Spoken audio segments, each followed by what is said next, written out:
Hello and welcome to video lecture series in sociology. Today we are going to discuss chapter 5 titled as Doing Sociology Research Methods from your textbook Introducing Sociology. For understanding, we have divided this chapter into 8 parts. In the previous part of this lecture, we have discussed about research in sociology. We started discussing with what is sociology, its origin as an academic discipline and various definitions of sociology. We also discussed about the difference between research and research methodology and what are the possible areas of interest to sociologists. Today we will discuss about something very important in sociological research, which is called as subjectivity and objectivity. Now we have started discussing about research in sociology, but you may be wondering, why do we do research? What is the need to carry out research? We do research in order to achieve the following 3 things.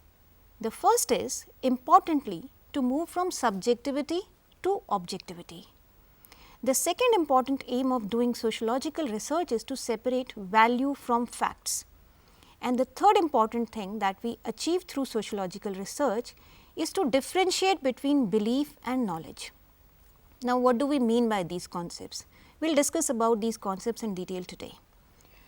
Let us begin with the third point first, that is the difference between belief and knowledge. Now, belief is an acceptance of something that exists or is considered to be true, especially something without a proof. For example, belief in supernatural, belief in magic, belief in witchcraft or superstition. Let us take example of 2 concepts, heaven and hell. Nobody has seen ever heaven or hell themselves, but we believe in the existence of these 2 things, heaven or hell, and all our social behavior is guided by these 2 concepts, that if we do good, we will go to heaven, if we do wrong, we go to hell. This is a classic example of a belief. Knowledge on the other hand is awareness or understanding of something on the basis of facts, information, description or experimentation, which is acquired through experience and systematic investigation, learning, discovering or perceiving. Now, if I say that I can see this book, that means it exists. My knowledge is true other than the belief. This discovery helps us to separate facts from values also. How? Now, values are defined as broad preference concerning appropriate forms of behavior, action or outcomes.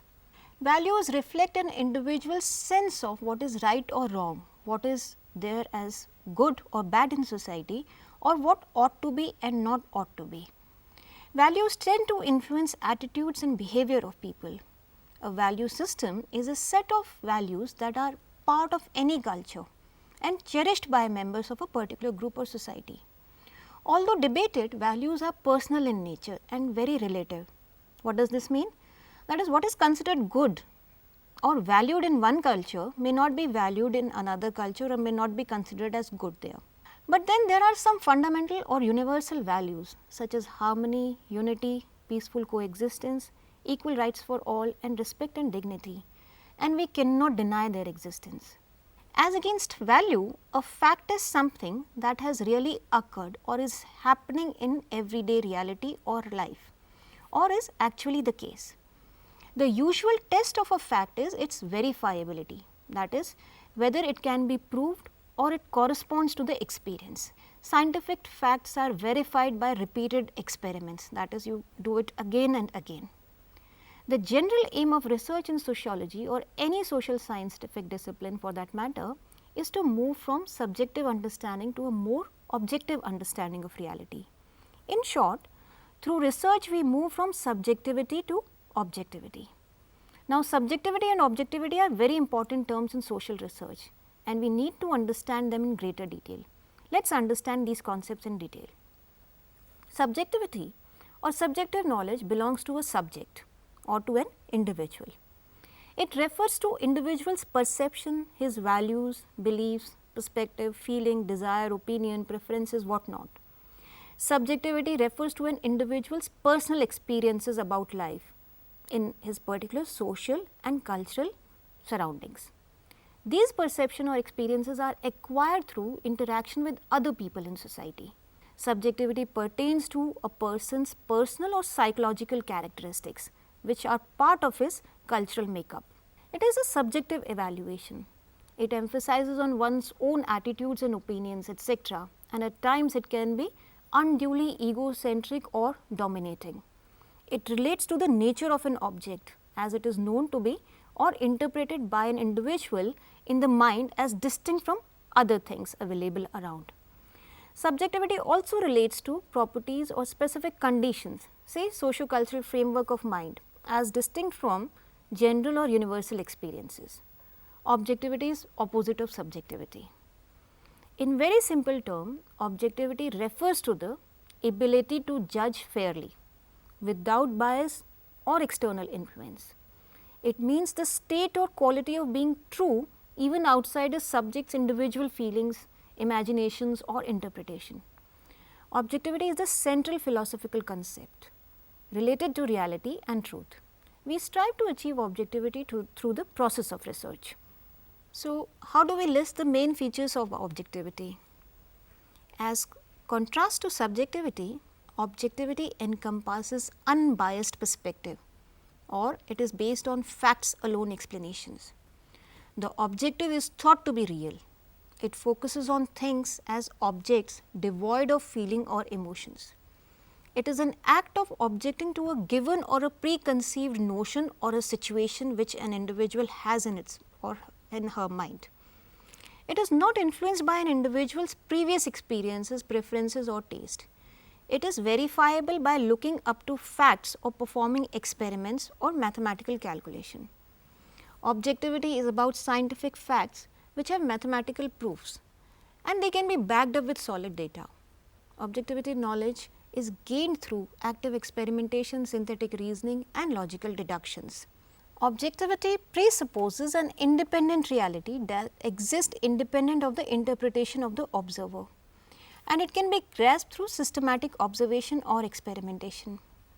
Objective knowledge is more than the personal perceptions of an individual. It is a knowledge that is free from bias, prejudice or opinions.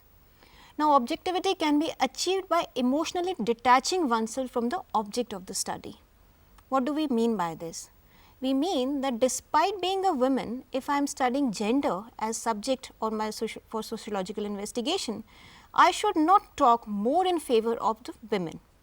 Now, let us understand or discuss the difference between objectivity and subjectivity in clear-cut points comparatively. Subjectivity is mind dependent, like white is beautiful, some groups are inefficient, this tastes good, that tastes terrible, etc. Whereas objectivity exists independent of mind, such as a square has 4 sides, each corner forming a right angle. Subjectivity or subjective truths essentially are dependent upon man's discovery or acceptance, and they can vary between individuals or cultures. Like chocolate ice cream is the best flavor is a subjective truth. It is true for one person who believes in it, but may not be true for somebody else. Objective truths like those expressed in mathematics are not dependent upon a man's approval, discovery or acceptance, but they remain truth regardless of all this interpretation. You may make a mistake or believe that 2 plus 2 is 5, but that is an objective mistake. Whereas subjectivity is thought to be an illusion, an imagination like heaven or hell, but objectivity is representation of the real, that is earth. Subjectivity is how you experience or interpret data. Objectivity indicates a complete dispassionate situation and records the event exactly as it occurs. Next point is that subjectivity focuses on things as subjects, relying on feelings and emotions to define the nature, intent, content and purpose. Subjectivity is someone's own personal views and thoughts on a subject. Objectivity focuses on things as objects. Lacking this feeling or emotion, it is detached. Objectivity does not involve any bias or personal views, and it does not involve any emotion or personal prejudice or value judgments.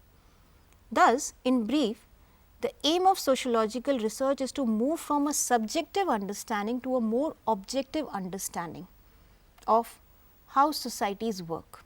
The discipline of sociology attempts to offer a kind of expert, academic and objective understanding of this social life.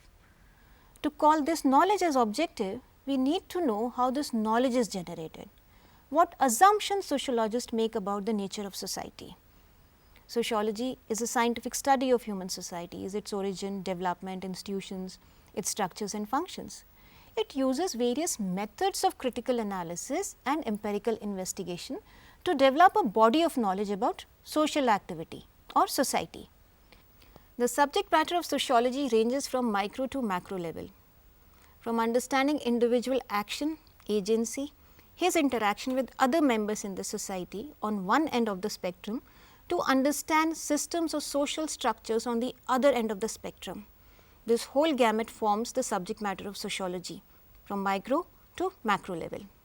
Now, sociologists focus primarily on refining the theoretical understandings or social processes. For example, understanding and explaining causes and consequences of process of globalization, modernization, westernization, Sanskritization, etc., or other processes of social change. Now, this means that what factors and actors induce or bring about these changes, and what are the consequences of these changes. Sociologists also conduct social research to use and apply understanding of society and systems to design social policy and programs of social welfare. The general purpose of research is to discover answers to questions through the application of scientific procedures. The main aim of the research is to find out the truth, which is hidden or is yet to be discovered. Let us discuss some of the purposes of social research in detail. The first purpose can be exploratory purpose. This type of research investigates an area or issue on which little previous work has been done or carried out. In an organizational setting, it may be used to discover whether or not a problem exists. The second purpose can be a speculative purpose. Sometimes research is implemented strategically when researchers take into account current situations and try to predict or speculate about its future implications. Research of this type helps to predict or speculate that what can be a possible outcome of a particular situation on the basis of the study from past, so that we can develop programs and policies that can inform future responses to such situations or similar situations. The third purpose can be predictive purpose. Now, in this we develop a model that predicts the likely course of events in a particular set of intervening variables or circumstances. Suppose A is the situation, if B comes, what will be the situation of C? The next purpose can be evaluative purpose. It evaluates the impact of something. For example, a new policy, program or an event, a particular law, treatment regime or any new system. It attempts to assess the strength and weaknesses of these programs and is used as a feedback for the improvements in the existing programs. Another purpose of sociological research is explanatory purpose. Now, this type of research aims to show why relationships, patterns and links occur. It tries to explain or explore the relationship between two or more variables. For example, explaining direct relationship between poverty and slums in urban areas, or showing an inverse relationship between crime and level of education and employment. It also tries to explain how study skill support system can improve a student's performance, and how does this depend on the other social and personal factors. And finally, we can talk about descriptive purpose.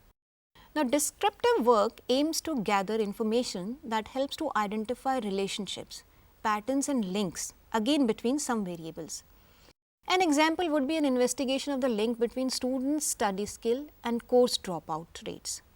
It takes into account the trends and changes over a period of time, and on the basis of these describe the existing pattern. Another example can be change in the family forms. Now, if we look at the social changes in general, what factors particularly bring about change in the structure of the family or types of functions of the family. Now, to conclude, let us summarize what we discussed in this lecture. We started with the issue that why do we do research in sociology? We discussed that we do research in sociology in order to move from subjectivity to objectivity. We do it to separate values from facts, and we also separate belief from knowledge here. We discussed about objectivity and subjectivity in detail. We also discussed about various purposes of research, namely exploratory, descriptive, speculative, predictive and evaluative. In the next part of this chapter, we will discuss about how do we select a topic for research and what is the difference between micro and macro methods. Till then, you can enjoy reading this part of the chapter. Thank you.